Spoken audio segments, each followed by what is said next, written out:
Então, já que tu mencionas essa questão da violência obstétrica e tudo mais, e sobre essa discussão na legislação dos médicos, aceitarem ou não aceitarem esse termo, justamente, né? Isso me faz lembrar da época que, por exemplo, eu ganhei a minha filha, né?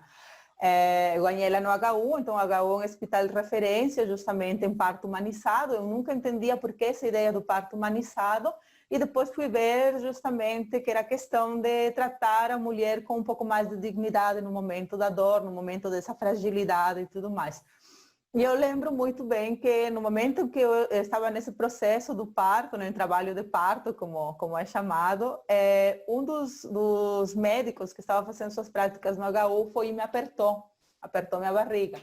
E eu pulei na hora, briguei, né? Falei, sai daqui, não me toca, né? Você não está apertando minha barriga, não está apertando uma vaca, não está tratando com uma vaca. Então, e o obstetra, que era chefe no momento, ele falou para ele se retirar, né?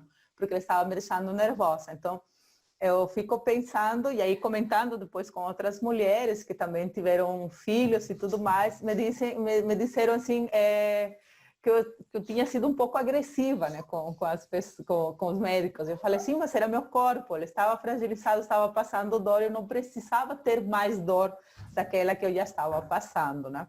Então isso me faz pensar também no perfil. Por exemplo, eu fui vista como uma pessoa agressiva. Qual o perfil, então, daquelas mulheres, por exemplo, que sofrem muito essa violência obstétrica?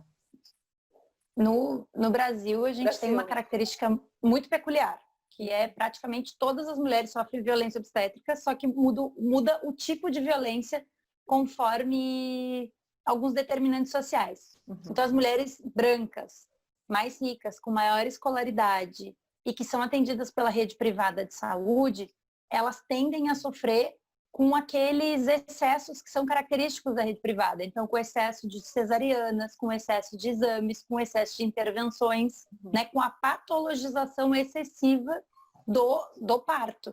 E muitas, no Brasil, hoje em dia, a gente tem 90% de cesarianas pela rede privada. Então, tu ter um parto normal pela rede privada de saúde, hoje em dia, é praticamente impossível, né? Estatisticamente falando, improvável. Então, esse é um dos tipos de violência que as mulheres estão submetidas. No outro ponto, no outro lado dessa mesma corda, né, no outro polo, a gente tem as mulheres que são majoritariamente com menor escolaridade, negras, que têm mais filhos, que são ou muito jovens ou muito velhas, e com uma renda menor, que elas sofrem diversas intervenções no parto vaginal. Então, as mulheres são submetidas a mais partos vaginais, elas têm mais partos vaginais na rede pública do que na rede privada, mas elas são submetidas a um número muito maior de intervenções, e a grande maioria delas com o único objetivo de acelerar o processo, para se tocar a linha de produção.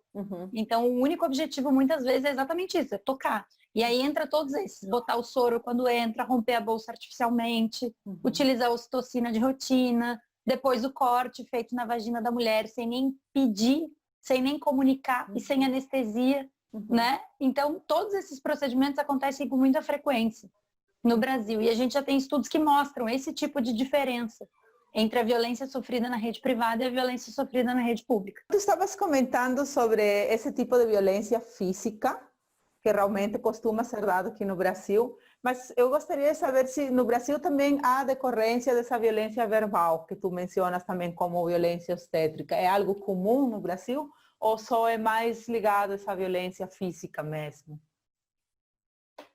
É comum sim, Yasmin. A gente tem a dificuldade quando a gente vai pesquisar esses dados, porque normalmente a grande maioria desses dados são coletados ainda no ambiente hospitalar. Então a gente tem aquele viés de resposta, né, viés de cortesia das mulheres que ainda estão dentro do serviço e não querem se sentir ameaçadas ou ser repreendidas por uma eventual resposta num questionário. Mesmo que isso represente, muitas vezes a gente pergunta para a mulher, ela sofreu diversas intervenções que ela não gostaria, e tu ainda pergunta, tu te sentisse violentada? E ela diz que não.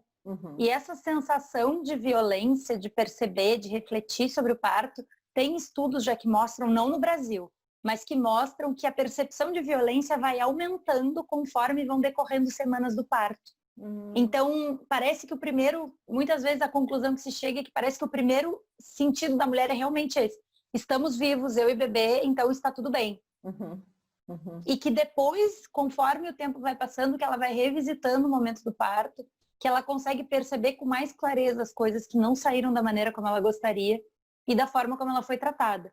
A gente tem alguns relatos ali nessa pesquisa da Fundação Perseu Abramo, tem, né, das agressões verbais, do na hora de fazer não gritou, tem vários desses marcadores, mas ali se a gente for perguntar assim, para a grande maioria das mulheres depois do parto, acho que grande parte delas consegue relatar algum tipo de violência que sofreu, e da violência verbal principalmente e inclusive, né? Então não é uma exclusividade dos países hispânicos, não, eu acho que é uma coisa muito enraizada na nossa cultura obstétrica, que é o violentar a mulher, ou falar as coisas num tom de brincadeira, mas de uma maneira que é ofensiva, que é grosseira e que acaba intimidando ou menosprezando essa mulher no momento do parto, que já é um momento muito vulnerável, né, como tu disseste.